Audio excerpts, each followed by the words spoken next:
Hello, my beautiful friends. We just pressed the Let's Go Live button over here on our end. Let's make sure those tubes connect themselves on theirs. Before we get into our business on the day, I know everybody is waking up feeling like we had such a nice conversation last night. We're waking up, we had sweet, pleasant dreams, waking up with some good energy in the aftermath of the Trump-Elon conversation. And so we are going to get into that. It looks like we have one slight tubes problem. So let me check this. My apologies. 1 second. I think we have misconnected a tube on the Rumbles. I'm getting an alert over here. And let's take a look. What has happened here? Why is Rumble not working? Rumble, are you down? Let's see. Yeah, Rumble's down. Okay, trying this again. All right, I think we're back. Let's see if Rumble connects. That's our fault, not Rumble's. Hello, my friends. It's a beautiful day. We are waiting for the tubes to connect themselves. Looks like they're working. So hello to our Rumble friends who are now joining us. It's coming over. Sorry, guys. All right. So let's get into it, my friends. We've got business to attend to. Today, we're talking about Kamala Harris and her campaign. They've been caught buying ads on Google that are altering the news article headlines, and they're trying to paint Kamala Harris in a much better light because she's terrible. And we're going to go through what this looks like in reality, because what they're doing is very sneaky. You've probably seen Google campaign ads out there, or just Google ads in general, but they're connecting you back to Reuters or to The Guardian or to Axios or one of these places, and it is creating an impression that the news agencies were saying something that they're not saying. And so we'll go through that and see what they're doing, because they're buying fake news headlines, literally. They're fake news, and they're shoving them all over the front page of Google because they need to do that. Trump is not doing that, as this report will show us. And so we're going to read a couple of reports and compare and contrast and find what's going on here. Then we're going to see what's going on. Remember Susan Crabtree? She is doing some amazing reporting over there from Real Clear Politics. And she has this deep dive about a Secret Service agent who apparently was posting videos and photos from her protective detail onto social media. Huh? Not good at all. It's probably a big no-no. Don't actually post on social media. Now, I would imagine there's training in the Secret Service. There's probably forms. I took this training. I know that this is a danger. You know, I sat here through this class. I understand these are the policies and procedures, blah, blah, blah. And this Secret Service person is still posting them all over the place. And then lastly, we're going to be talking about the J13, not lastly, we're also going to be talking about the J13 Task Force, because they fired off 2 different letters as their investigation gets started. We've been wondering, what's Congress going to do? They assembled a bunch of different people from the House of Representatives to be on this committee. And so we'll see what they're up to. 2 letters went out today. And then we'll talk about Tim Walz and his stolen Valor allegations, because he came out and is responding to this now. We'll parse through that, see what you say about it. And another congressperson is digging into Tim Walz's connections to China. Why was he in China so much, so often? Why did he get married on the anniversary of Tiananmen Square? So that he could celebrate his anniversary with his wife while he mourned the death of those protesters every year for the rest of his life, until death do us part. So I don't know what he's up to. Some weird stuff cooking over there. But my friends, we've got some good stuff to get to today. I know it's all Elon Trump out there. The news has been actually kind of dead today. Congress hasn't been doing anything. We have no president. Kamala's taken the day off. We talked about it this morning. We spent a lot of time this morning on our Membos Only stream, debriefing everything from last night. And so that was a ton of fun. If you want to catch that, become a membo on YouTube, become a membo on Locals. Links are in the description below. We'd love to have you because we talk about a bunch of other stuff that we can't get to here. We have an amazing community and a ton of fun. So come join us. Links are in the description below. But let's get into business without any further ado.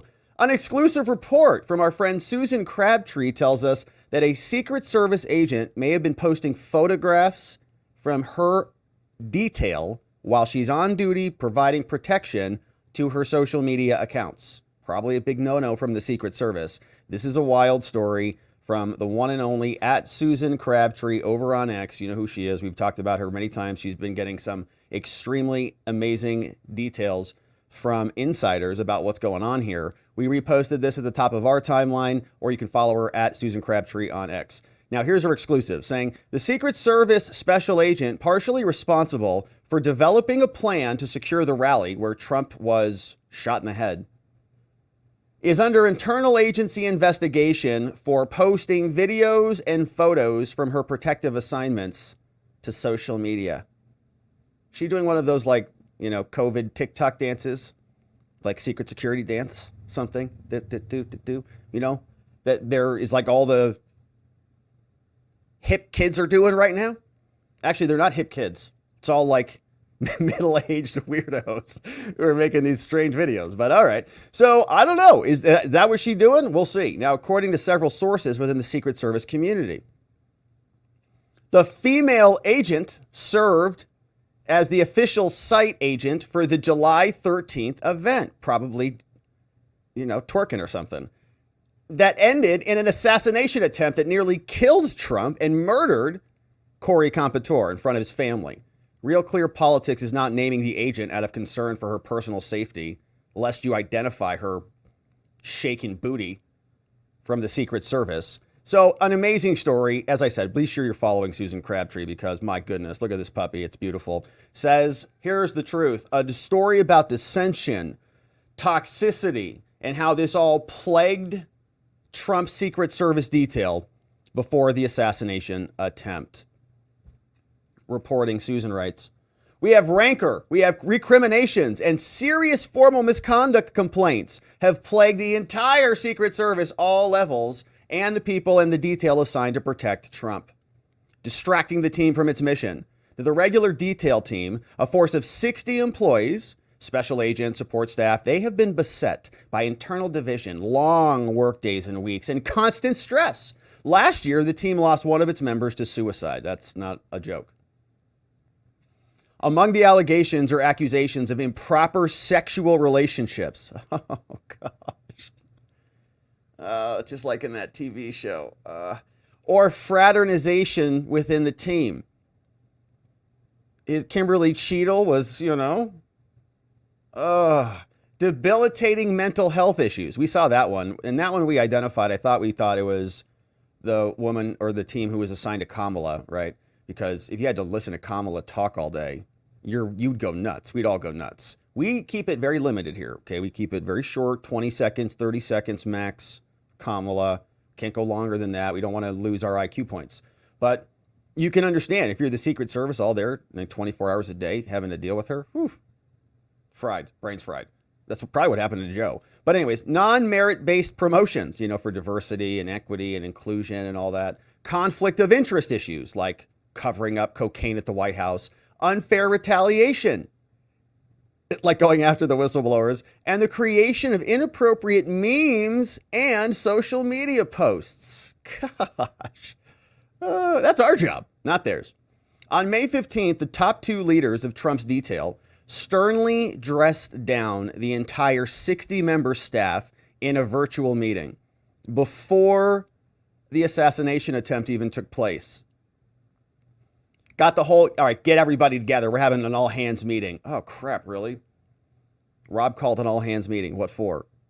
I don't know, but better be there. So I know what's going on here. So he calls them all in, announcing formal investigations into what they argued were serious misconduct violations. Several sources with direct knowledge of the meeting told Real Clear Politics, Susan Crabtree.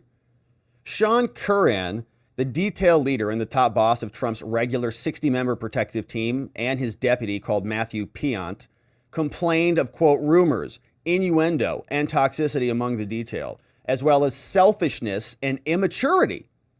You're kidding. They reminded all employees that they had work to mentor and to train them. They said, you know, when your teacher comes out and says, I don't even know what to say. I can't believe I leave the classroom for 2 minutes. I come back and it's like, I know, it's like really disappointing. Until this point, I was never one of those kids that it's like, oh, these rambunctious hooligans. I'm like, I have science class coming up next. But had refrained from referring agents and support employees for discipline, even though there had been violations for stuff that could have been reported to agency headquarters. Now, Curran and Piant complained that they were not getting the same treatment in response for the team. Over the last year, the two leaders have been the target of formal complaints. Okay, so all these new hires are all coming in. They're like, "Wow, this is ridiculous. You're offensive. How dare you say this? How dare you talk down to us? We're offended. All right, we're here, and you deserve to treat us with respect." You're like, "You've been here for like 6 months." Like, we don't care. We're superior. And some members on the team viewed the all-hands lecture as an effort to turn the tables and retaliate on those complaining about their leadership. Now, Piant spoke first. He accused someone on the detail of stealing from someone. So there's criminals, there's literal thieves in the Secret Service midst, and they're protecting Trump. Oh my gosh. But he quickly shifted to harshly condemning an incident in which a teammate took cell phone photos of two members of the support staff sleeping in a command post while guarding Mar-a-Lago. Nice. Unreal. And circulated those to others on the detail. He's like, look at these guys sleeping on the job. The number 2 on the detail deemed the prank a betrayal of the team for purposes of humor and gossip. It's not good. This whole thing is bad. Those encountering the sleeping individual should have simply held the team members accountable by waking them up with a nudge, not taking it and showing everybody how absolutely incompetent we are. Now, Piant also argued that taking the photos of individuals who fell asleep and circulating them made those team members less safe, endangered the whole mission. He told the entire team that the pranks and the divisiveness showed a lack of basic human decency that had drawn the attention of the headquarters at the highest levels. Like, you made us look like idiots. According to sources familiar with the meeting, he then announced an inspection investigation for potential policy violations and promised consequences for anyone here who exercises bad judgment. Yet some rank and file members of the detail team, writes Susan Crabtree, familiar with the sleeping incident, said the real outrage was that the individuals who fell asleep while guarding Mar-a-Lago, to their knowledge, were never disciplined. No one cares. They're like, just, wake up. Like, don't nap there at the job. Just wake up. Taking naps outside Mar-a-Lago. No one cares. All right, now there's a pattern of just, whatever. Trump can just get shot in the head, whatever. Agents can fall asleep outside in the guard towers, whatever. No one cares. Just don't do it again. And the fact is, the person who took the photos of them, like, the photos were, inappropriate to share around. Like, it's not appropriate to share, I think, within the organization. But certainly, you say, look at these pieces of crap here. I'm up. I'm not sleeping. I'm here protected. I'm doing my job, right? I've made a commitment to be here and be up and be on duty, especially when duty calls. I show up. And these guys were not. But they were not disciplined. Nobody cared because, I don't know, maybe somebody could sneak past them and then, shoot Trump in the head, I guess. They noted that at least one was the daughter of a retired former Secret Service leader who remained influential among agency's top brass. Oh, God. So it's nepotism, too. So you've got some Secret Service daughter, whatever, call her whatever you want. And she's falling asleep. Probably while posting, her booty on Instagram or something. He's like, do you know who my daddy is? Do you know? Sleeping on the job at Mar-a-Lago this spring, the critics said, was especially egregious because of a series of recent security breaches across the Secret Service, including when one drunken intruder entered Jake Sullivan's home in the middle of the night. Jake Sullivan, our national security advisor. The Secret Service can't even stop a drunken intruder. That incident occurred in April 2023, even though Sullivan has 24/7 Secret Service protective detail because he's the national security advisor. Curran also spoke after Piant, expressing deep disappointment in the team. I'm not angry with you. I'm just disappointed. It's like, oh, remember mom said that? Oh. Echoing the contention that the pranksters had put their team's safety in jeopardy just for a laugh. You guys think this is funny? Toward the end of the virtual meeting, Kieran said that he was issuing a final warning. This is it. I'm so tired of having this meeting with you guys individually. If you do this again, I swear there'll be repercussions for all of you. You're all getting written up, and there will be no more final warnings here. Though he didn't want to alert headquarters, but I'm not going to punish any of you for anything. I mean, it's time up. He said, I'm not going to tell headquarters, okay? But I'm going to tell them next time if you don't support each other starting now. And then all the kids are just like, what? All the teenagers are like, who is this dork up here talking to us? Whatever, man. Hey, DM me if I need to pay attention. And then no one cares. Whatever. They just go back and I guess continue twerking on Instagram. But the detail leader also acknowledged that the team, which has been solely dedicated to protecting Trump from the beginning of his re-election campaign, likely carries more stress than any other division in the Secret Service. And he admonished the pranksters for adding to the tension. During the remarks, Secret Service guy called Piant obliquely referred to the team members' suicide last year, arguing that all members of the team should be attuned to mental health problems and the risks involved with ridiculing people, okay? Things are unstable here. We have to protect Kamala Harris, okay? Our brains are on overload here. Over the last 2 weeks, Secret Service Inspections Department, which investigates employee misconduct, is homing in on allegations against an agent on the Trump detail who played a key role during the Butler incident and is partially responsible for developing the security plan. Who's this? Which contained egregious mistakes that allowed crooks to get on the roof and shoot Trump in the face. Now, an official briefed on the matter, but not authorized to talk about this publicly, told the amazing Susan Crabtree from Real Clear Politics that the Secret Service Office of Professional Responsibility also investigated the allegations of sexual impropriety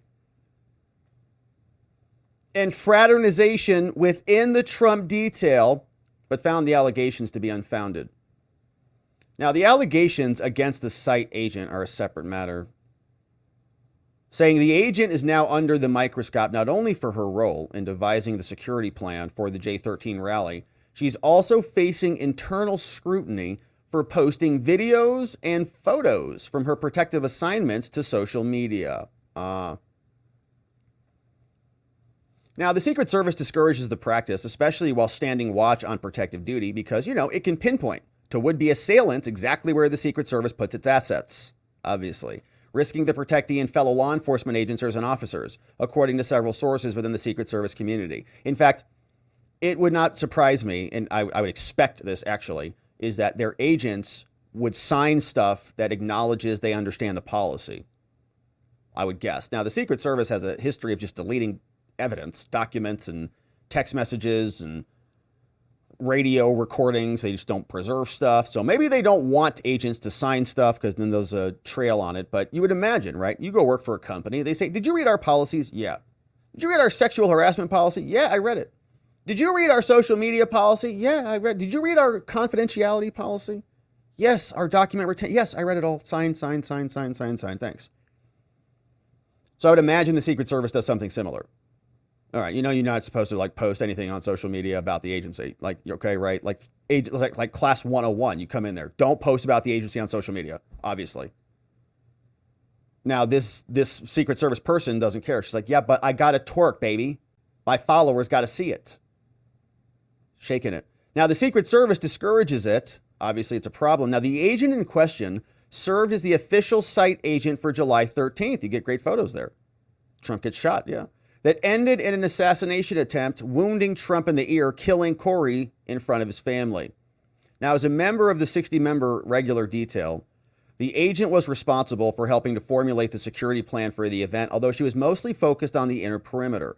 She also joined forces with the event's lead, another woman from the Secret Service Pittsburgh field office, in conducting a walkthrough of the security with supervisors. The lead agent typically oversees security at the entire event from the airport arrival to the hotel stay to the airport departure.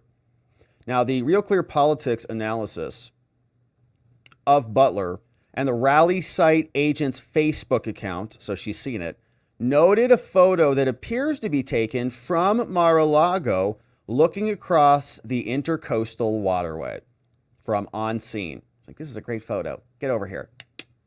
A sunset to be grateful for, she says. From Trump's property? Well, she's on duty, including a heart and a sunset emojis and the hashtag no filter South Florida thankful work mode. Work mode. Ugh, right? You're like, hey, it's a great property. It's, only worth $18 million according to that dumb judge, but it's beautiful. Yeah, like, okay, take a picture. Now, it's different, okay? This is a Secret Service agent. The entire agency is about security. It's their number one deliverable. So stuff like this is a huge no-no. Now, sources familiar with the video said most appeared on the agent's Instagram account, as we thought, which is now marked private. Sources within the Secret Service say the site agent was inexperienced for such a critical security role, but noted that the position is rotated throughout the Trump detail, not routinely assigned based on merit or experience. They just hope that they'll get some dumb agent up there, and then Trump can get shot in the head again. There is now concern within the agency that the site agent for the Butler rally will take the fall for the event of the egregious layers of security failures. So they're going to make her the scapegoat. That Roe will fire her over her social media posts, but not for any security failures at the J13 event. Well, we fired somebody. What happened on J13 was not really the reason. It's just that she posted a sunset photo. Oh my gosh. In contrast, the lead agent had decades of experience within the Secret Service. So they're just going to fire some lowly newbie person that doesn't have any experience, who should have clearly not posted an image from Mar-a-Lago. But it's, I'm less concerned, honestly, about a social media post, if I have to rank things, than I am about a bullet in the head. What do you think? Is that fair? One Secret Service agent makes a mistake, posts something online. Other Secret Service agents get someone shot in the head and someone else killed.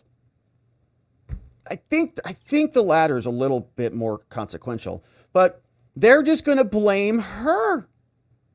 Now, in contrast, the lead agent had decades of experience, but did not have experience on a protective detail, the innermost ring of security for presidents, first ladies, former presidents, and their families, according to sources in the Secret Service and in the community familiar with her background. So not a lot of experience. The lead agent had a lot of experience, but not experience on the detail. So like an office person.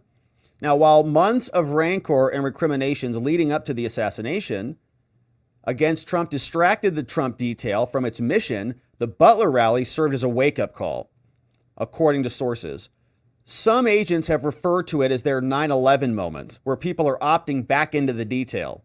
Morale is high, okay? People are motivated. These agents are stiff-jawed with steel in their spine, right? And I imagine that. I'm sure there's a bunch of people stepping up right now who still believe in the mission. Roe also plans to address the entire workforce on the 14th. That's going to be tomorrow from today. And to be present in Chicago for the Democratic National Committee next week to make sure that their people don't get shot in the head. Now, while many agents are approaching their protective mission with new vigor, lawmakers are demanding the firing of those responsible for the failures. After a month, they say, we still don't know exactly who was at fault for failing to man the rooftop where crooks opened fire. Well, that's not exactly true. Ronald Rowe came out and told us it was the local cops. Why didn't they look left? Those were his exact words. He brought poster boards in. While many agents are approaching this with new vigor, sources within the Secret Service say, no, there was plenty of blame to go around. It was the first time that counter snipers were assigned to a Trump re-election event, apparently because of an elevated Iranian threat. And we read about that, which feels fake. That whole thing felt fake, which was very strange because they basically let that dude in. We're wondering why the State Department let him in. Asif Merchant was his name. We covered the whole segment on that. They brought him in. They basically milked him for this threat to try to create this Iranian connection. Feels like maybe there was something there. Don't know. But then he drew his assassination plot on a napkin. Remember that? They took a photo. He's like, here's what's going to happen. Nobody knows what was going on. He paid somebody $5,000 for something, and then they arrested him as he was trying to flee the country. Strange. So first time they assign counter snipers, but Secret Service leaders at headquarters didn't provide a sniper team for the rooftop where would-be assassin crooks fired his shots, nor did they allocate a counter surveillance unit, which would have been roaming agents who worked to find and intercept suspicious people or fortify vulnerable areas during a rally. Now, in addition to all this, supervisors from Pittsburgh and the Trump detail were ultimately responsible for evaluating and signing off on the security plan and were thereby integral to ensuring everything was covered. During Ronald Roe's July 30th testimony, Hawley demanded to know the identity of the lead agent for the rally, implying that the person who was responsible for the decision to leave the AGR building up to local law enforcement to protect, who were they? Now, Hawley, however, erred slightly in his questioning, combining the jobs of site agent and lead agent, which were two separate roles. Roe responded that he couldn't give Hawley the agent's name because the person was still operational, still doing investigations, still doing protective visits. And I think Hawley said, well, I know who it is. That's the clip I'm thinking of. Hawley then demanded to know why Roe hadn't fired that person. Roe explained, well, the agent's cooperating with the FBI investigation and with the Secret Service OPR. We will let the acts of the mission play out, says Roe. Saying, Hawley, I object to your efforts to zero in on a particular agent. This is about the entire decision process, okay? The entire process, which they'll say was fine. Or it was a mistake that's been corrected, the process, but they're not going to pin it on anybody, or at least anybody that matters, involving multiple individuals responsible for formulating the plan. Roe said, I want to remain neutral, make sure we get to the bottom of it. Both lead agents and site agents are typically involved in walkthroughs. The lead agent oversees a whole team of site agents, the overnight accommodations of the rally. The lead is considered the point person for the entire trip, typically requests the number of post standers, counter snipers, and other people. An additional member of the Pittsburgh team was also responsible for working with local law enforcement, but these same sources argued that the system, which simply rotated the site agent role and didn't require protective experience for the lead agent, set both up for failure, obviously, and intentionally, I would suspect. The top supervisors who had to sign off on the security plan are Tim Burke, a special agent in charge of the Pittsburgh office, and Nick Menster, assistant special agent in charge of the Trump detail. And again, it's not like these people are malicious. Right? It's not like, well, it's like, whatever. Just, it's token security. It's like, whatever. We need an agent. Who's around? I don't know. Get Tim Burke. Who? Tim. From where? From the Pittsburgh. What do you mean? Is he like a Secret Service, like deep? No, he he runs HR over there. Oh, yeah. His wife's out of town. He's free. Okay. So, it's like that. It's token security. None of these people have experience. It's not like the creme de la creme. They're just moving stuff around. Whatever. Does he have a friend? Tell him to get a friend and bring him over. Burke is a friend of Roe's from assignments. There you go, right? When they work together closely. Tim Burke, he's like, well, just call my friend. I couldn't have even... call my friend, Tim. He's free. Some critics within the Secret Service community question whether their close ties are impacting his decision not to fire Burke or anyone else.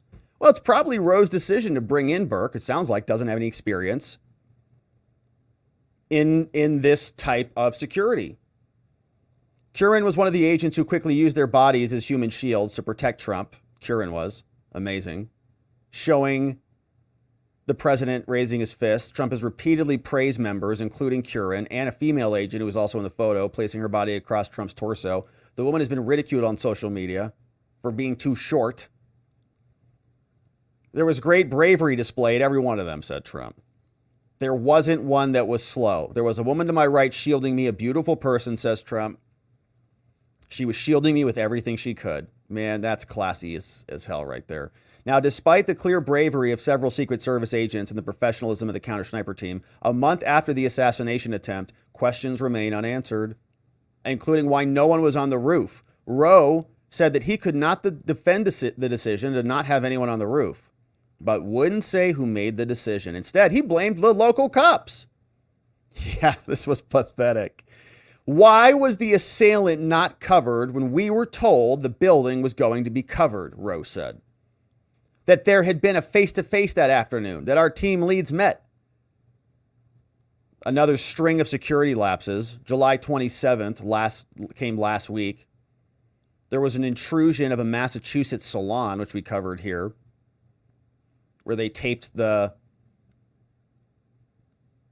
security camera. Maybe we covered that on our Membos stream, so that somebody from Kamala's campaign, maybe Kamala, could go take a big dump in there, use their bathroom without telling anybody, breaking and entering into a salon so someone could dookie it up the place. Gross. A woman in what appeared to be the Secret Service special agent attire covered the Ring camera so no one could see other protectees' private movements. Then they broke in there and used the bathroom. In late April, another special agent assigned to Harris's detail had a mental breakdown, saying she passed her training, was training there, passed her, even though that she failed to meet some critical standards. Oh, gosh. Yeah, it's just like, yeah, well, you're close enough, right? Just whatever, come on in. She was training, the person who was training her said we passed her through, even though she failed to meet critical standards and some fellow workers expressed concerns about her mental fitness. They said, that's okay, give her a gun, put her on the president, put her on Trump. Oh, yeah, she's great. Put her with the Trump detail. That's perfect. She's a lunatic? Great. Yeah, she can cover Trump. Just make that ammo live for sure. Cheadle, who resigned amid bipartisan furor, was reportedly livid over some other failure. The agency chalked up the security lapse to inattention to detail. This was the Jake Sullivan security concern. Luckily for Sullivan, the intruder appeared to be an intoxicated neighbor who just entered the wrong home. Secret Service is like, oh man, that got, wow. I don't know, like, did he go in the front door or the garage? There were no signs of forced entry into Sullivan's home, but the agent stationed outside also did not detect the intruder, with whom Sullivan had a brief physical encounter. He's like, what the hell are you doing in here? Secret Service, man. It's like a joke. Over the last year, there have been at least 2 other previously undisclosed intrusions. Some that have been reported. One was Obama's house in Hawaii. Another one was at the Miami field office. Obama, Secret Service managed to locate the intruders. They were people who managed to breach the waterfront compound. They breached the cutting-edge security. They were just trying to get photos for social media. Former president were not home, but sources say their daughters were. Secret Service couldn't even protect that. In late May, an erratic man was also able to infiltrate Miami. Some agents working out in the gym violated policy. They have a gym policy. They have a gym office policy. They don't have a social media policy. By propping open the door to help ventilate the room. A man in shorts just walked right on in there. Found the bunk room, took a shower, fell asleep in the bed. Just want to take a nap, Probably some street dude.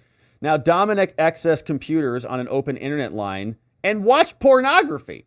Dominic, is that not Hunter Biden? Is that Hunter? Someone double check that. Says, according to 2 sources familiar with the trespass. Now, the next morning, Dominic asked administration staff where he could get a cup of coffee around here. Then the Secret Service staff, oh my gosh, they got him coffee. This dude, oh my gosh, breaks into the Secret Service, takes a nap,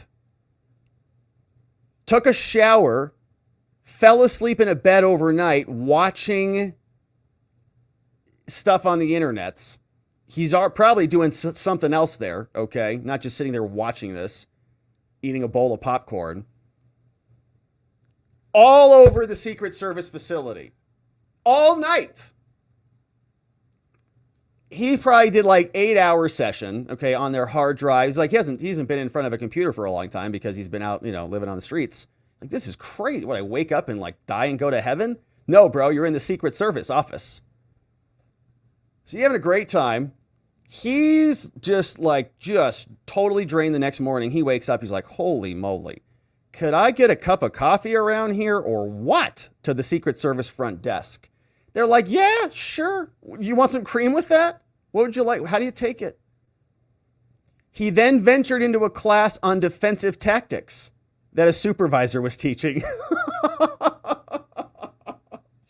Oh, he's like, wow, this is just crazy. I wonder what's going on in here. I can't wait to learn here. You know, and I've been working. I need to work on my self-defense.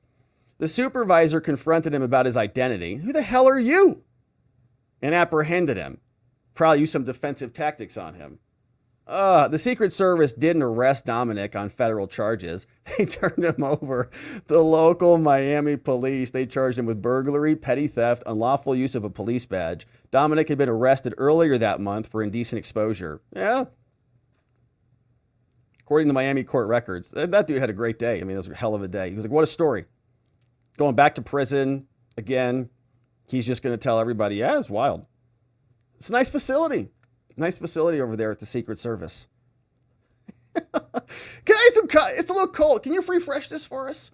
All right, Congress is digging into this. The J13 Task Force is now launching some new letters. You see, this is coming out from Mike Kelly, the chairman of the task force on the attempted assassination of Donald Trump.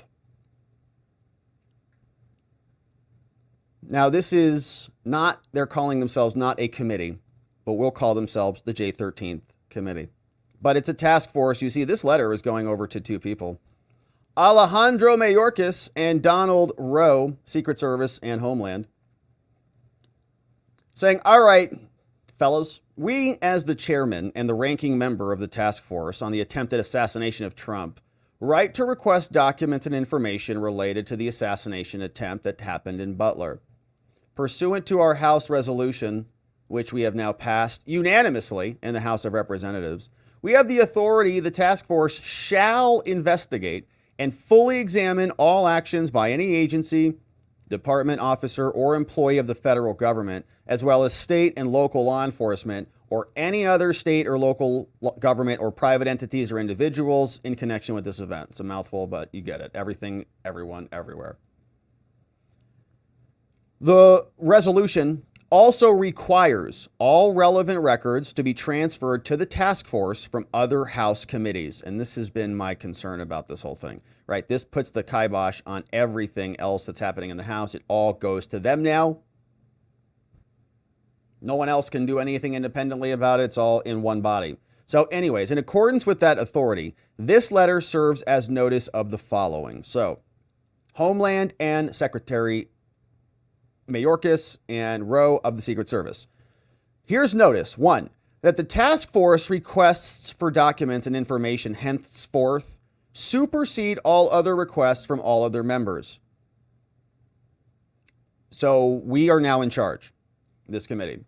And the Department of Homeland Security and the Secret Service should produce documents and information directly to the task force from this point forward, including any documents and information that are in process in response to pending requests.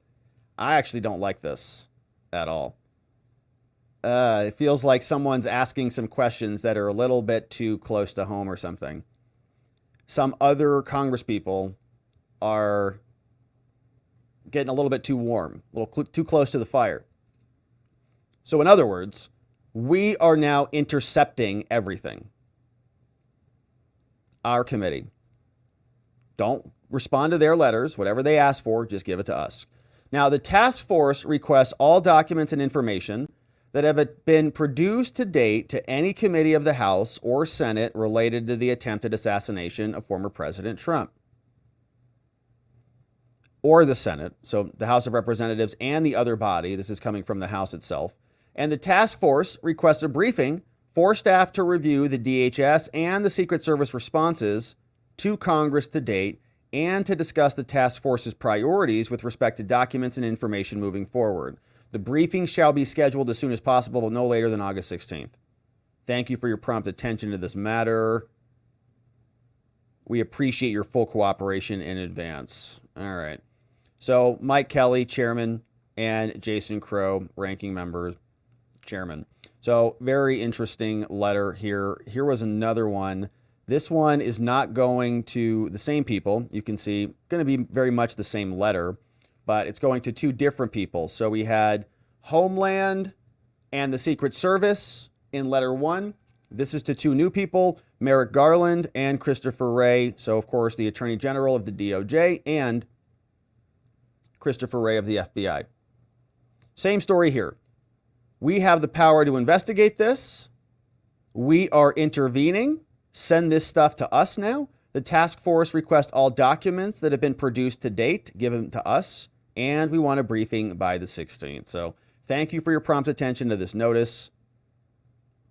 We appreciate your cooperation in advance. Signed by the same people. So my concern with this, look, I understand that the federal agencies, Homeland, Mayorkas, Secret Service, FBI, DOJ, blah, blah, blah, they don't want to field 50 different requests from 50 different congresspeople. Understand that. Got it. And not every congressperson is going to have the authority of an entire House body, right? This is speaking with the power of the entire House. So that's great. But my concern is the House going to ask all of this, is this House task force, this committee, this body, are they going to ask all of the questions that have already been asked by the other congresspeople? Are those same open threads ever going to be closed? Or are they just going to say, well, you know, we're just kind of ask our own questions. We don't care about what everybody else said, because we've seen some interesting stuff come out. But this is the first of what we've seen from the task force. So presumably we're going to see more. And they also want some updates. They want some briefings. And so we're going to have some briefings, hopefully, scheduled by the 16th, which is just a few short days from now. And we will be here to cover it. And so thank you for subscribing, my friends, wherever you're watching this, so we can be sure we see each other when we discuss this coming up next. All right. And so some good stuff there on J13 and what is happening with the assassination investigation. But let's change gears a little bit and talk about what's happening with Kamala, because this is another interesting story. Kamala buying fake news headlines on Google. It's been discovered by this group and others. All Sides Now on X is going to walk us through exactly how this is working. You can see there's a sponsored ad here. It's paid for by Harris for President, but it's linking us to PBS. And there's something very sneaky that's going on here. But what's so curious about this is Google is also admitting in another piece from Axios that there has been a major Google glitch. And it's always so convenient how this technical glitch that you see always seemingly supports the Democrats. Why is this happening? Now, news agencies are unhappy about this because it's putting them in a tough spot, says Axios. You see what's happening here? This is a screenshot of all the different sponsored ads that Kamala is buying, right? It's fake news is what she's doing. She's buying fake headlines. I'm going to explain how these headlines are not accurate. And Google's glitching out. So you see some of these sponsored posts, some of these are actually not showing sponsored at all because there's a glitch from Google. But the news agencies are now having their content and their headlines faked by Kamala because that's who she is. A Harris campaign now has been editing news headlines. This is what Axios says they've been doing. And the description within Google search ads. They've been doing this to make it appear as if Guardian, Reuters, CBS News, and other major publishers are all on her side. Faking it. Now, why it matters, it says, look, it's common practice in commercial advertising world. Doesn't violate Google's policies to do this, but the ads are mimicking real news results from the search results closely enough that they've caught news outlets off guard. Okay, but the news outlets know that they're not going to do anything about it. They're not going to complain about it. Now, according to Google, the Trump campaign is not running these types of ads, but others have done it before, but Trump's not doing it. The ads say that they're sponsored, as we'll see, but it's not immediately clear that the text accompanying the news is written by the campaigns and not by the news publication, right? So they're trying to grift off of the credibility of the news agencies, and they're rewriting the headlines. Now, let's explain how this is working. All Sides Now on X created this, saying they're misrepresenting articles in Google search, making them appear like endorsements from the news media. So, for example, Kamala Harris history. If you Google that, they show us this image. where there's a sponsored post, which is a small disclaimer, and it says it's paid for by Harris for President, right? Harris for President, the presidential campaign. Small disclaimer says sponsored. All sides rates PBS as leans left, right? So they lean left. Now it's saying Kamala Harris's record, which is a different title. Kamala Harris's record. Who is Kamala Harris? Harris is the daughter of civil rights activists and blah, blah, blah. But the headline is different, okay? That's not what PBS actually said the headline was. The headline is actually a look at Kamala Harris's legal career and political record, right? Which is what the headline says. Now, that doesn't seem actually like it's that ominous. It's like they just changed it a little bit. They just simplified it. Kamala Harris's record is different than what the PBS article actually says. So Kamala is going to link you back to PBS, but she's changing the headline to suit herself. Now let's continue. Now the ad is masquerading as a news article, and it's got a clear pro-Harris slant. It's not the news that is saying these things. The Harris campaign has changed the actual headline and the preview text to make it appear as though the news outlet is explicitly supporting the candidacy. So you see what's happening now? This headline really was biggest U.S. abortion rights groups back Kamala Harris as effective messenger. Okay, that's the actual Guardian headline. But that's not strong enough. So they changed the ad, right? And they're linking to the Guardian. So this makes it appear as though this is what the Guardian is writing. It looks like it's an article from the Guardian that says, VP Harris fights abortion bans. Harris defends reproductive freedom. And says VP Harris is a champion for reproductive freedom and will stop Trump's abortion bans. As though that came from the Guardian. It's fake news. Many people might say that the Guardian and all, these other agencies are fake news in general, but Kamala is faking the headlines, making it appear as though it's real. Now you might be responding and saying, Rob, it says sponsored, paid for by Harris for president. It's clearly right there. So everybody would know, unless you're an idiot, that it's sponsored by Harris and it's not an actual Guardian article and it's not real. Well, we're going to come back to that because that was a glitch that was glitched out. So a bunch of people didn't see it. Now they designed it, as you can see, similar to a non-sponsored article. Now, when you click it, okay, the ad links to a normal news article, not an explicit endorsement. So it links you back over there, but you've already been programmed in your brain. Here's another example from the AP. Harris-related inquiry. Kamala Harris lift the middle class act. So there's an ad, right? But it looks like a news article right there. It says AP News. Building up the middle class. AP News from Kamala. Lower costs and higher wages. Sounds like the AP writes, a future where every person has the opportunity to get by, not just to get by, but get ahead, okay? Now, the headline actually is different. Harris freshens up her message on the economy as Trump and Republicans go after her on inflation. So they're faking the headlines as though it's a real article. Sponsored by Harris for president. So people go, wow, building up the middle class. Wow. AP News, they think that. Kamala Harris, AP News, says that Kamala's building up the middle class. That's incredible. What an incredible endorsement. Harris spent over $750,000 on Google ads in August. They're targeting swing states with this, like Pennsylvania and Wisconsin. Lots of money being dumped into these states, Arizona, Georgia, all the swing states, with fake news articles. But we also tried, they say, finding examples of Trump doing this. No, Trump's not doing it at all. They searched for all those terms, not happening. So an All Sides editor in Pennsylvania was signed into her company Google account when she discovered these ads. Her search results were likely personalized or difficult to replicate, but beguiling voters with fake endorsements for major news outlets seems to be a new political tactic from fake Kamala. Keep an eye out for the sponsored label on Google search results to avoid being misled. And even the news agencies are like, what? You're grifting off of our brand? Here's what the Guardian said. While we understand why an organization might wish to align itself with the Guardian's trusted brand, we need to ensure it's being used appropriately and with our permission. You're not going to do anything about it. You don't care. As long as it helps beat Trump, you don't care. We'll be reaching out to Google for more information about this practice, says the Guardian. Spokespeople for brands like CNN, USA Today, NPR, whose links appeared in Harris for President ads, said, we're unaware. Oh, no, we had no idea.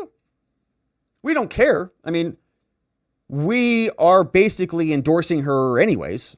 So, like, is this really new? Like, is this a big surprise to anybody that the media endorses Kamala or that she's grifting off of them at all? No.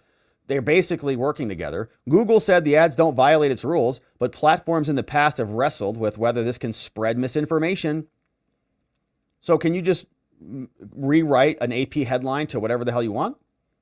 Facebook banned the ability to do this, citing its efforts to stop misinfo. Google argues that because the ads on search are labeled with sponsored, right? That's what the argument would be. Oh, they're sponsored. You can distinguish these.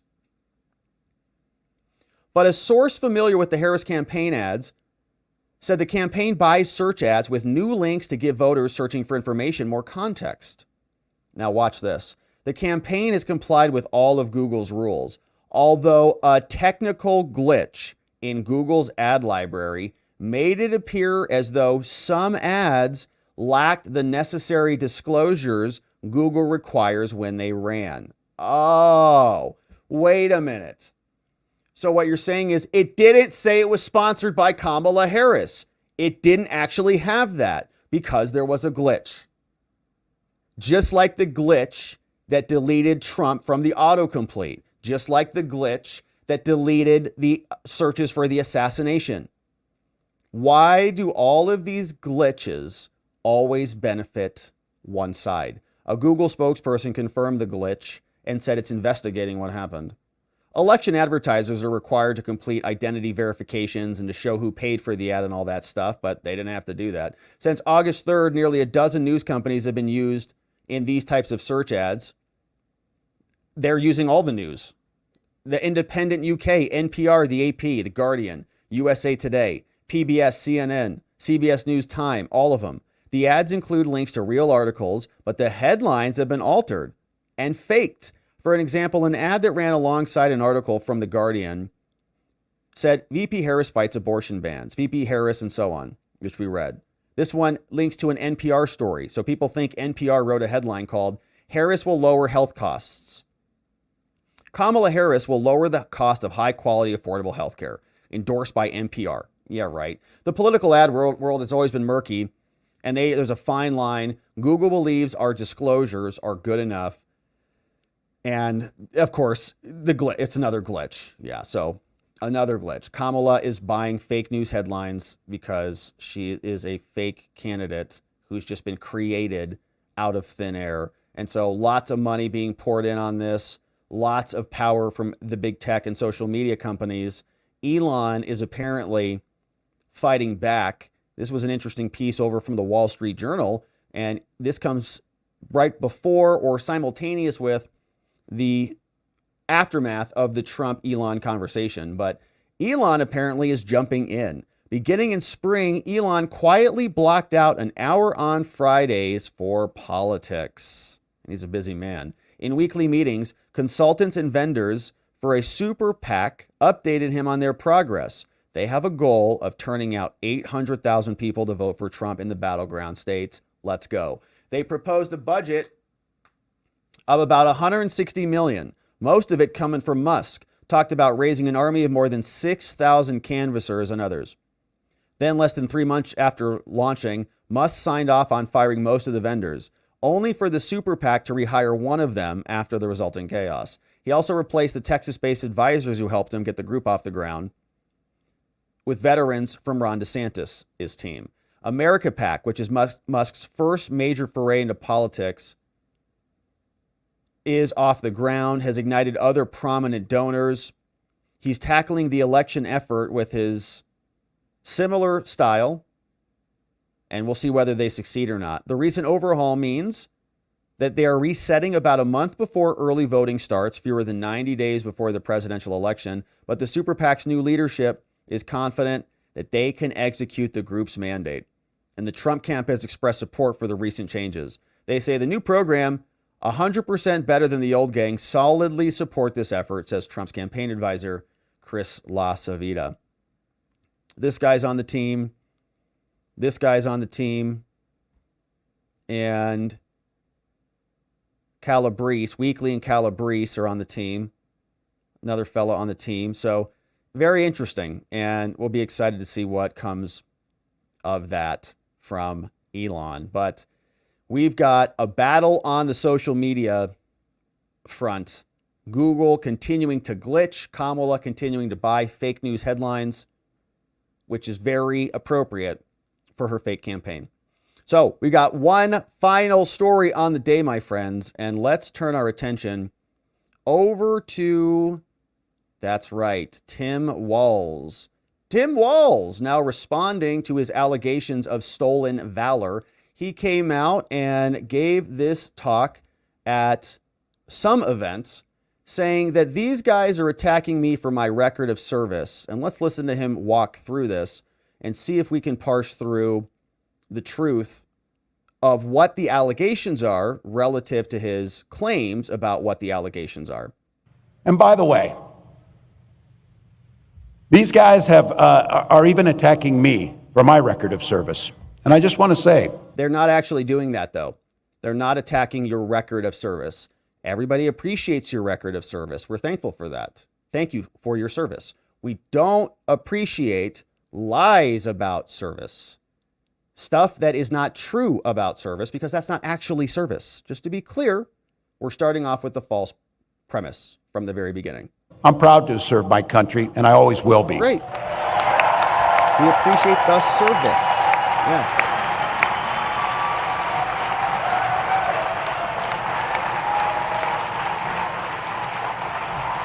With my dad's encouragement, a guy who served in the Army during the Korean War, I signed up for the Army National Guard 2 days after my 17th birthday. I served for the next 24 years for the same reason all my brothers and sisters in uniform do. We love this country. Then in 2005, I felt the call of duty again, this time of being service to my country in the halls of Congress. My students inspired me to run for that office, and I was proud to make it to Washington. I was a member of the Veterans Affairs Committee and a champion of our men and women in uniform.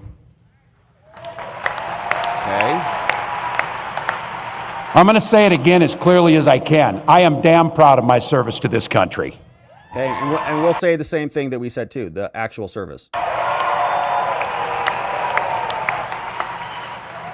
And I firmly believe you should never denigrate another person's service record. To anyone brave enough. Okay, so that's where he's saying you can't even question my service record. Okay, and it's not us questioning it. It's his own battalion commanders, right? Other people who said that Tim Walz has been misappropriating a title, a rank that he did not have. That's the problem. It's denigrating someone's dishonesty about their service, because that's how you maintain the value of the actual service. That's how you maintain the integrity of the former. Enough to put on that uniform for our great country, including my opponent, I just have a few simple words. Thank you for your service and sacrifice. Okay. So he's trying to take the high road there. I think that's a good political move, is to try to take the high road, right? Not to fight back on this thing, because if you fight back on it, you're just going to only instigate the other side. If you come back out and say, no, no, no, no, no, you know, all this is true, it's just going to fight and make it worse. So politically, I think it's a smart play. He is going to be taking the high road. And I'll just, thank you for your service. You should thank me for my service, and we should just let it go. This is really the I don't want to talk about it anymore type of response. I don't want to talk about that anymore. Can we move on? Or this is, can we change the subject? It's really what it is. And the question is really up to the voters. We'll see if they buy it or not, because remember, even the Kamala campaign came out and said that they misspoke. He misspoke, that it was one simple misstatement that he made a long time ago, says Pete Booty, and shouldn't hold it against him. But Nova Campaigns put this together, and you'll see here that it doesn't seem like it's just one little misspeak here. Seems like there's a pattern of claiming a rank that wasn't properly obtained, which is causing the problem. And this is what people are concerned with. It's not about his actual service.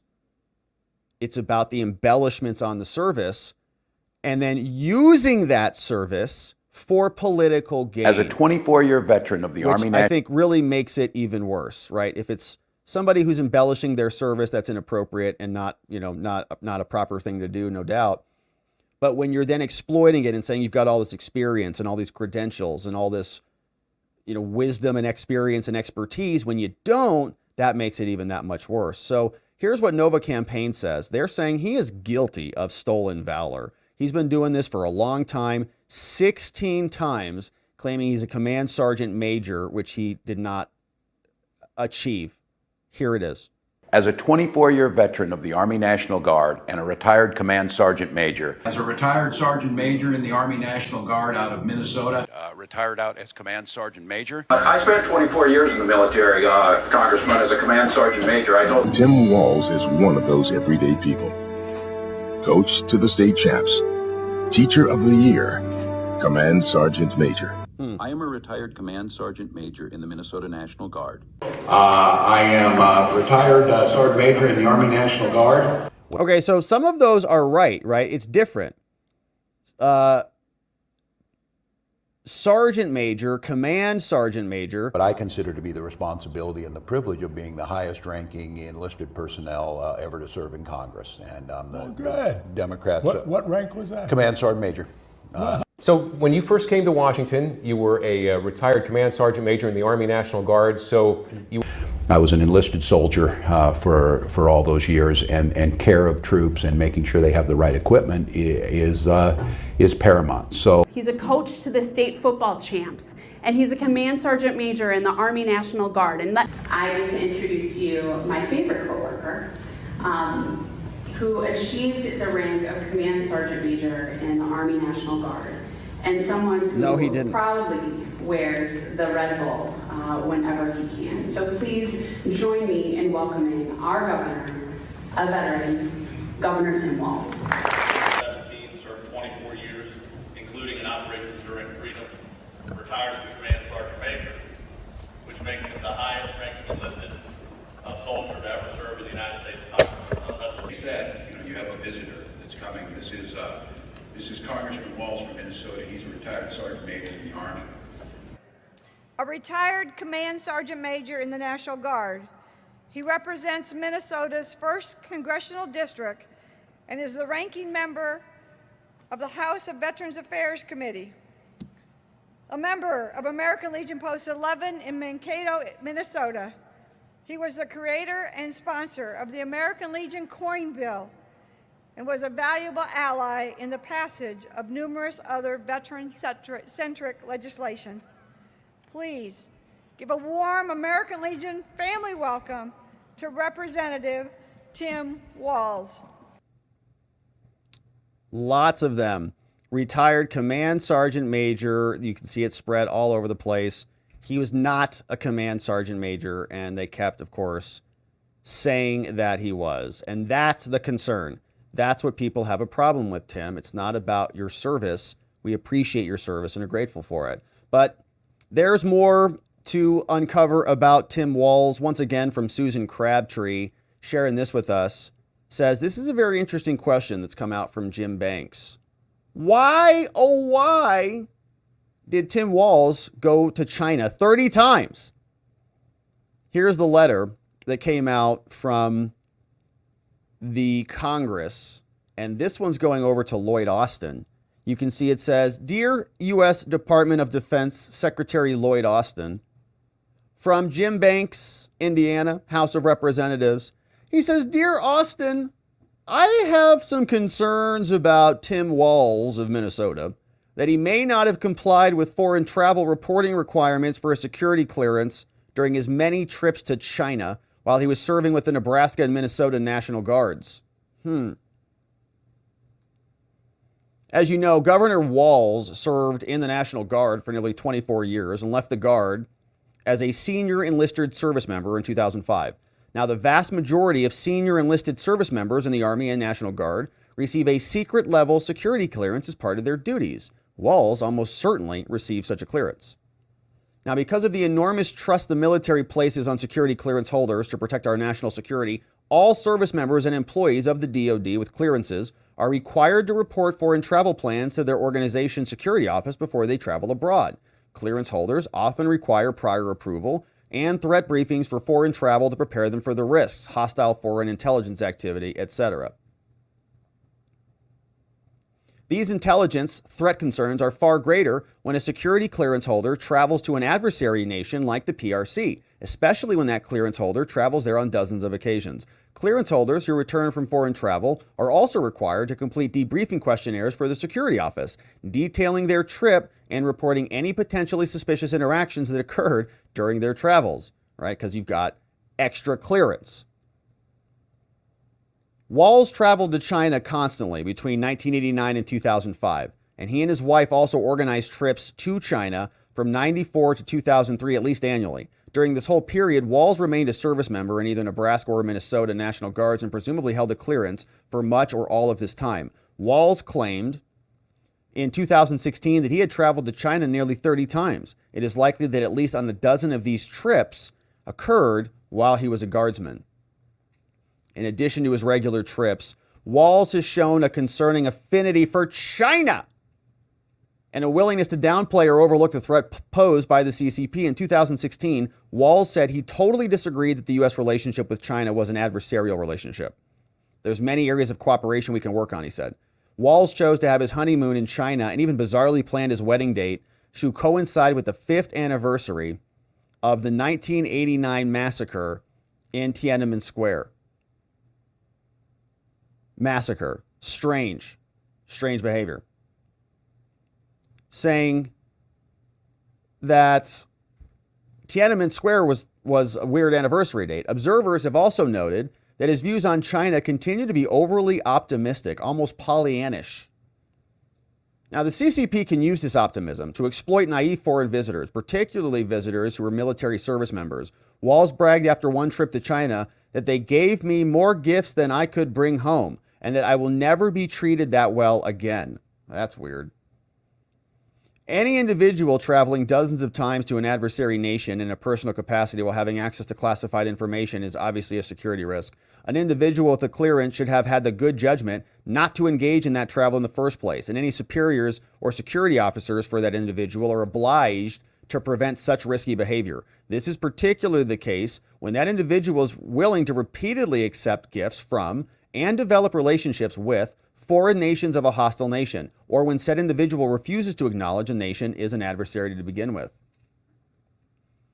Now, I am therefore concerned that Walz may have failed to comply with foreign travel reporting requirements when he went to China, despite his duty as a security clearance holder to protect our national security. It's strange credulity that Walz's National Guard superiors would not have had some concerns about his pattern of behavior. As it stands to reason, they may have expressed concerns or opposition to Walz about his travel. If Walz's superiors in the Guard did not reject requests for approval of or concerns about his travel to China, it's a very real possibility this is because they were not made aware of the extent of his travel or informed about his interactions during those trips. And so, given the history of Walz's pro-China positions and his already irresponsible personal decision to repeatedly travel to an adversary nation while holding a security clearance, the most plausible explanation for this lapse in security is that Walz, and he writes Waltz, that's great, Waltz may have failed or refused to comply with the DoD and their travel reporting requirements.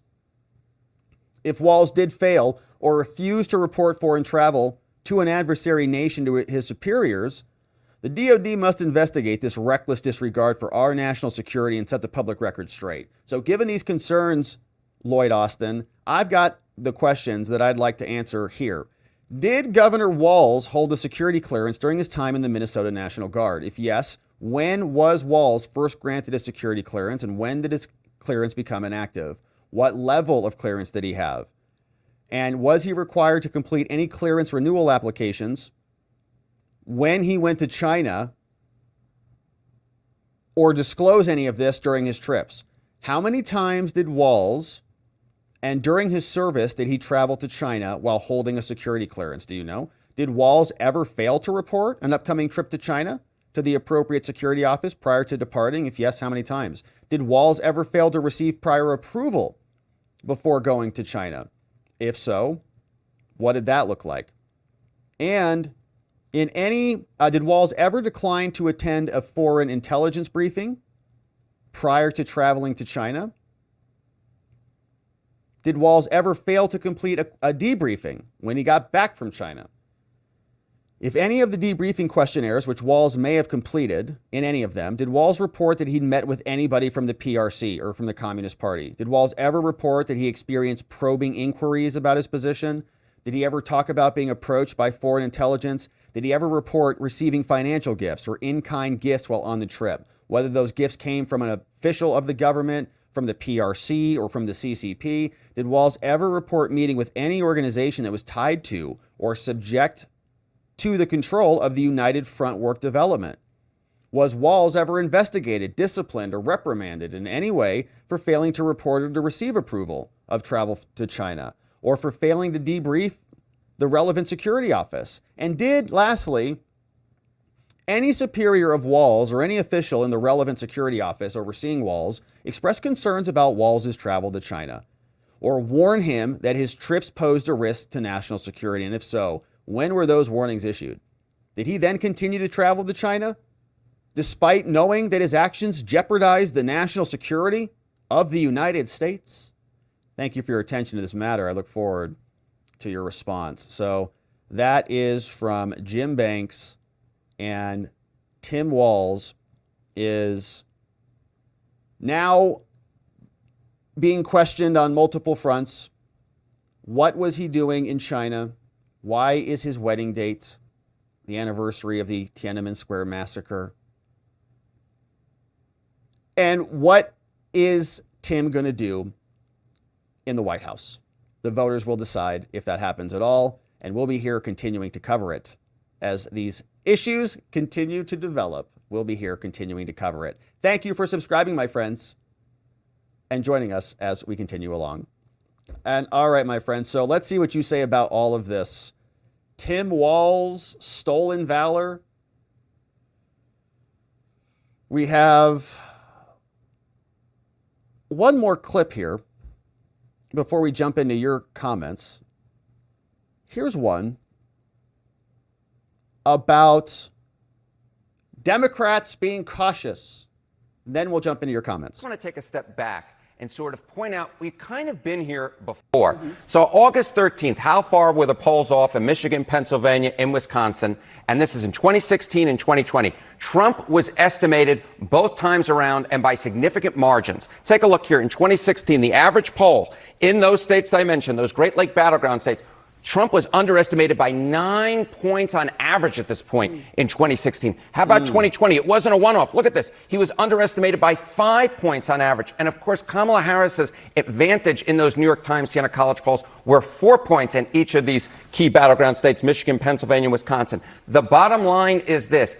If you have any idea, if you're a Kamala Harris fan and you want to rip open the champagne bottle, pop that cork, do not do it. Donald Trump is very much in this race. If we have a polling shift like we've seen in prior years from now until the final result, Donald Trump would actually win. I'm not saying that's going to happen, but I am saying that he is very much in this ballgame based upon where he is right now, and compare that to where he was in prior years. We certainly heard the Harris campaign saying we have to keep fighting. Absolutely. This is definitely not over. All right. Let's talk about enthusiasm and how that translates actually. We are quite a ways out, again, 3 months about.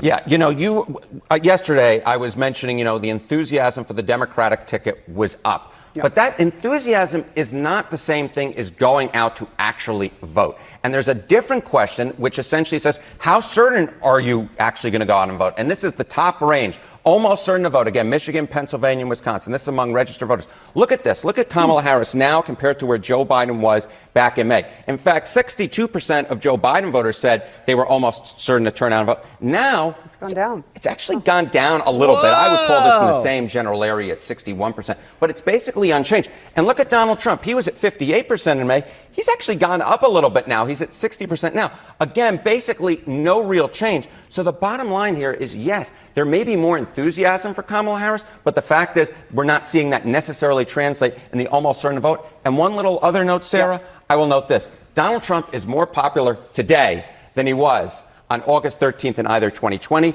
or 2016. So the bottom line is, yes, Kamala Harris is doing better in the polls, but there's a long way to go. The polls can shift. The almost certain the vote hasn't actually shifted, and Donald Trump is more popular than he was at either 2016 or 2020 at this point. Those are interesting data points, Harry. Yeah, they are interesting data points, Harry. Thanks for sharing those. And I think that this trend is going to continue in our favor. As more and more people get to know Kamala Harris, they're going to recognize who she is. And we talked a lot about this morning on our members only stream about the delta between, the real difference is that we're watching. The reason why the polls and all this stuff feels like it's tightening so quickly is because we had Dementia Joe after the debate. That was our baseline. That was our starting point.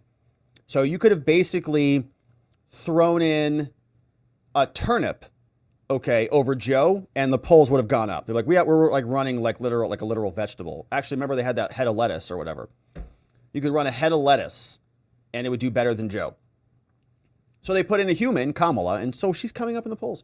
But it's all going to be something that I think is short-lived. It's why they're freaking out. That's why they're accelerating getting new immigrants their citizenship so that they can vote in certain swing states. We talked about that this morning. And the polls, I think, will continue to ebb and flow. But this was a good reminder that a lot of this AstroTurf is only AstroTurf. All right, let's see what you say about all this, my friends. It is a beautiful day. And look who's joining us right bright and early on the stream. Tony Hay Munkets in the house, gifting one new membo. Doctor Who Eric got gifted a membo. Welcome aboard, Doctor Who Eric. Grab that membos only morning stream from this morning, my man, and we'll see you tomorrow on the members only stream. It's Taco Tuesday, baby. Heck yeah, it is. What's up, Sheila Poo? Thanks for bringing in Carolyn Hall. Welcome aboard, Carolyn. Nice to have you. B.H. Williams over on Local says, U.S. Secret Service leaders being the subject of complaints. I just watched the Victor Davis Hanson video on this very subject. He was talking about a tech CEO who said he would rather hire from a second or third tier university than Stanford, where Victor Davis Hanson teaches, because the first thing a Stanford grad hire does is head to HR to complain. Yeah, I mean, I think this is a common thing. I think I heard this a long time ago from William F. Buckley, I think it was, who said that he'd rather be governed by the first 500 people out of the Boston phone book rather than the first 500 people out of Harvard University. And I couldn't agree more with that. But academics, I think, are academics. They serve a role as an academic, but they're not practical demics, okay? They're just academics. They just sit around and think all day. But you got to go live in the real world and understand how things work in order to understand how human incentive structures work and how human nature works. You can't just live in your philosophy classes with, the rest of your academics. What's up, Inception Web? Hey, what's up? Says, hey, Rob, you made my kid so happy this morning mentioning his YouTube channel. I want to thank you for being such an awesome person and the advice for him. Well, it's awesome. Thanks for that. We had a great talk with Inception Webs. And I think he already has a YouTube channel. Is that what you're saying to us? Which is amazing. And so I'm sure we'll have to figure out where that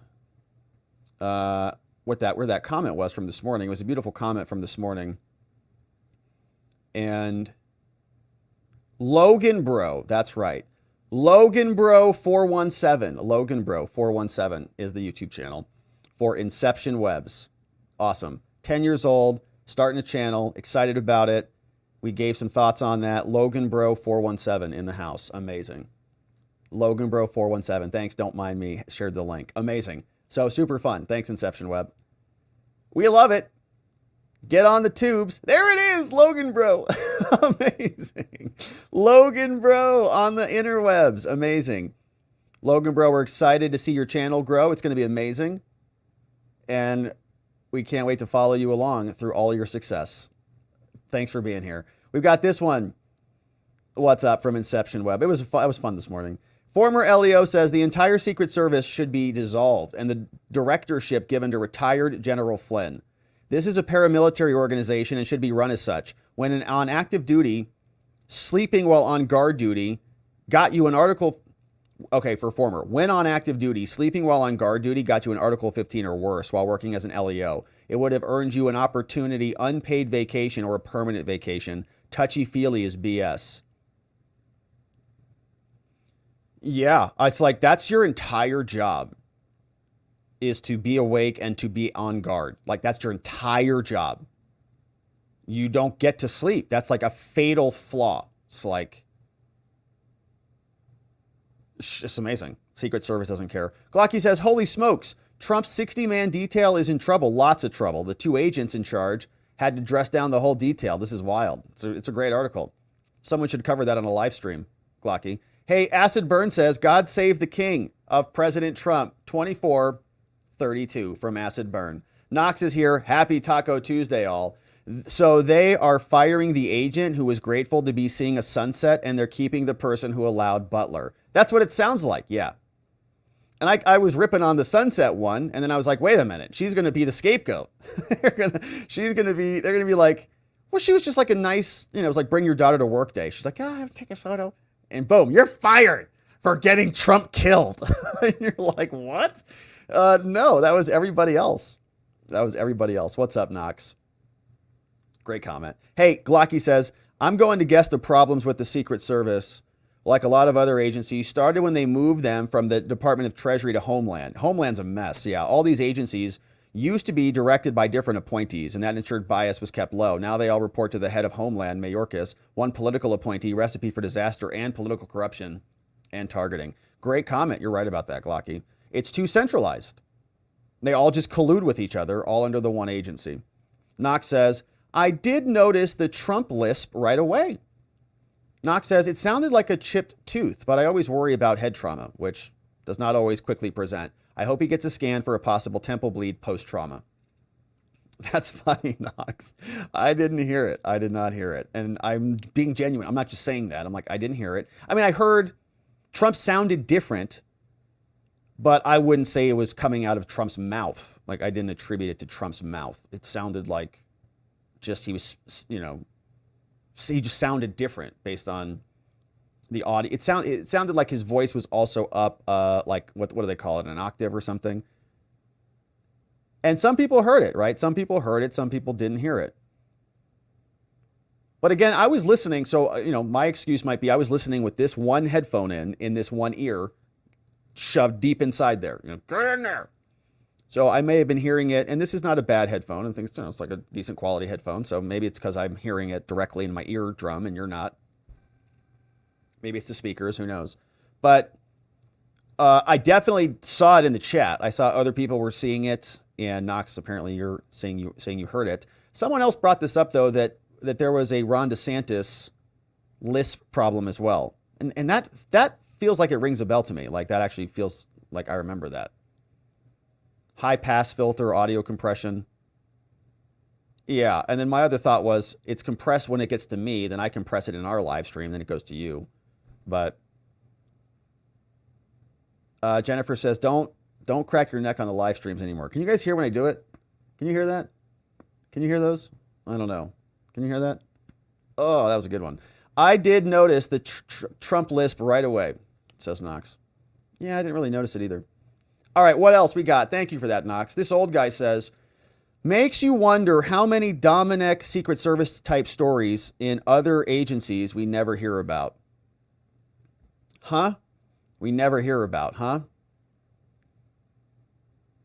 Yeah, it's a good question. And thankfully they leaked a couple.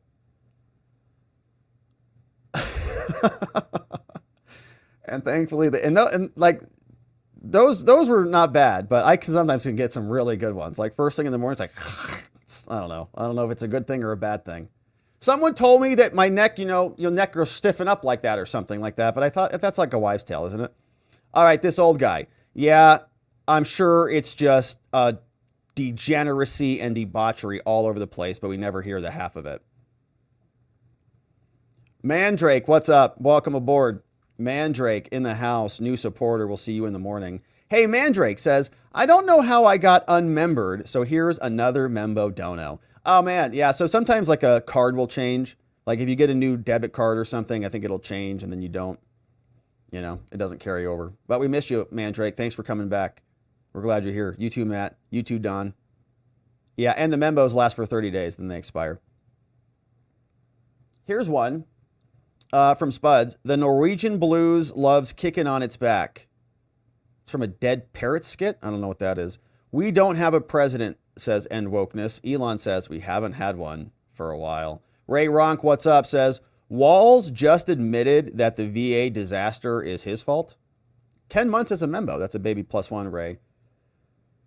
Yeah, who knows what Walz is even saying anymore. Hey, what's going on, Zach Richardson? Hey, Rob, he could say that he retired while serving as a CSM, which would be accurate. He lost the rank upon retirement because he didn't complete the academy. Okay, so it's like it's dishonest by a different, like, I understand, like it's like a technicality. It's like, well, actually, you know, I did submit my retirement while I was serving as a CSM. It's sneaky, right? It's snaky. It's dishonest. And we saw that too. Like he would say in support of, and he would say like, I was serving in the European theater.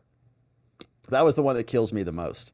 I was there supporting Operation Enduring Freedom. Oh, you were in Operation Enduring Freedom? I was supporting it. Oh yeah? Where were you supporting it from? The European theater. Like for what? Like World War II? In Europe? No, I was in Italy. Oh. For what? Supporting Operation Enduring Freedom. With your pizza outside the Coliseum. All right. What's up, Sheila Poo? 1,000,000 hugs to you. 5 membos coming in. Courtesy of Sheila P. Thank you, Sheila. Brimstone in the house. Anonymous Jeff. I am Lur, ruler of the planet Omicron, Percy 8. Wow. That's amazing. Thanks for becoming a membo. Please don't destroy us. Right Supremacist is in the house, and Moon also joined us, courtesy of Sheila Poo. Hey, Spud says, smash that like button, and we appreciate that. 1,000,000 hugs to you, Sheila Poo.